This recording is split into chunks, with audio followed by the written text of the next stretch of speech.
नमस्कार साथियों, आज हम 8वें पे कमीशन से जुड़ी हुई एक महत्वपूर्ण खबर के बारे में चर्चा करने वाले हैं। साथियों, सभी कर्मचारी वर्ग को उम्मीद थी कि 8वां पे कमीशन जुलाई 2 जिसके अंत तक इसके कमेटी का गठन हो जाएगा और इसका कार्य प्रारंभ हो जाएगा। इस लेटर को पढ़ने के बाद आप खुद अंदाजा लगा सकते हैं कि कहाँ तक अभी कार्य प्रारंभ हुआ या नहीं हुआ है।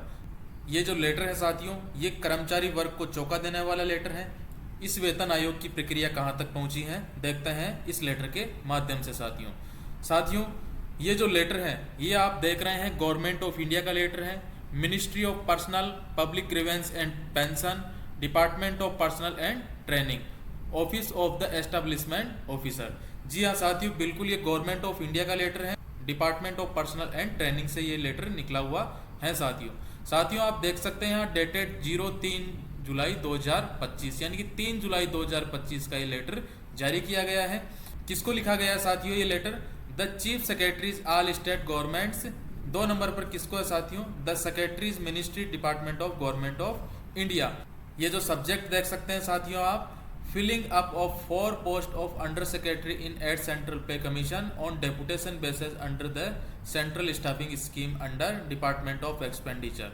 जी हाँ साथियों, बिल्कुल जो 4 पोस्टों से संबंधित जो बार बार लेटर जारी किया जा रहा है गवर्नमेंट ऑफ इंडिया के द्वारा, 4 पोस्टों को भरा जाएगा। डेपुटेशन पे जो भी आना चाहता है वो इच्छित व्यक्ति अपना आवेदन कर सकता है। लेकिन साथियों अभी तक डेपुटेशन के लिए इनके पास कोई भी आवेदन प्राप्त नहीं हुआ है, ऐसा इस लेटर के माध्यम से पता चल रहा है। जी हाँ साथियों, आगे देख सकते हैं, sir madam it is proposed to filling up the 4 post of under secretary level 11। ये लेवल 11 की जो अंडर सेक्रेटरी की जो पोस्टें हैं in the 8th central pay commission 8वें वेतन आयोग के लिए on deputation basis under the central staffing scheme under department of expenditure.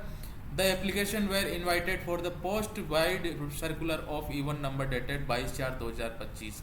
जी हाँ साथियों, 22/4/2025 के अनुसार जो कॉपी एनक्लोज की गई है उसी के रिगार्डिंग ये फॉर्म अब बाकी और मांगे जा रहे हैं कि 4 पोस्टों के लिए जो भी आवेदन करना चाहता है, जो अंडर सेक्रेटरी लेवल की जो 4 पोस्टें हैं, लेवल 11 की जो पोस्टें हैं, इन पर जो भी आवेदन करना चाहता है वो आवेदन कर सकता है।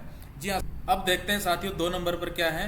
It has been decided to extend the last date of submission of application till 31/7/2025।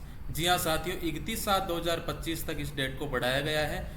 आगे 3 नंबर पर लिखा साथियों, this may be brought to the notice of all concerned and the application for the eligible candidate may please be forward email or accordingly। जी हाँ साथियों, बिल्कुल 31/7/2025 तक जो भी कर्मचारी डेपुटेशन के लिए आवेदन करना चाहते हैं, इन पोस्ट के लिए जो भी एलिजिबल हैं वो कैंडिडेट आवेदन कर सकते हैं। लेकिन साथियों इस लेटर को आप पढ़ने के बाद देख सकते हैं कि 31/7/2025 तक तो अभी आवेदन मांगे गए हैं कि डेपुटेशन पे जो भी आना चाहता है वो डेपुटेशन पे आ सकते हैं। 31 जुलाई के बाद साथियों कितना टाइम बचता है जनवरी 2026 के लिए? जैसे जनवरी 2026 में लागू होने की बात थी, लेकिन 31 जुलाई के बाद साथियों बिल्कुल 5-6 महीने यानी कि 5 महीने बचते हैं।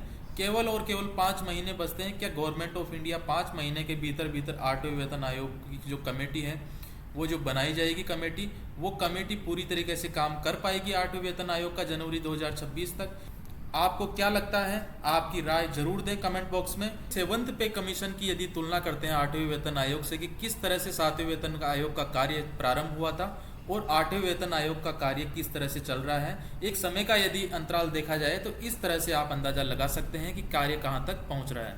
जी हाँ साथियों, 7वें वेतन आयोग का जो अनाउंसमेंट हुआ था, जो घोषणा की गई थी, वो 25/9/2013 में घोषणा की गई थी। चेयरमैन और कमेटी का जो गठन है साथियों, इसका गजट नोटिफिकेशन जारी कब किया गया था? 28 फरवरी 2014 को इसका नोटिफिकेशन जारी कर दिया गया था। ये जो साथियों कार्य किया गया था ये 156 दिन के भीतर किया गया था। लेकिन साथियों यदि 8वें वेतन आयोग को देखते हैं तो इसका अनाउंसमेंट साथियों 16 जनवरी 2025 को किया गया था। और साथियों 16 जनवरी 2025 से यदि आज तक देखा जाए तो 160 दिन के भीतर साथियों इसके कमेटी का गठन हुआ है, ना ही तो और ना ही साथियों इसके अध्यक्ष वगैरह के पद की नियुक्ति की गई है, और ना ही इसके कोई गजट नोटिफिकेशन वगैरह जारी किए गए हैं। तो इस तरह से साथियों आप देख सकते हैं कि किस तरह से डिले किया जा रहा है गवर्नमेंट ऑफ इंडिया के द्वारा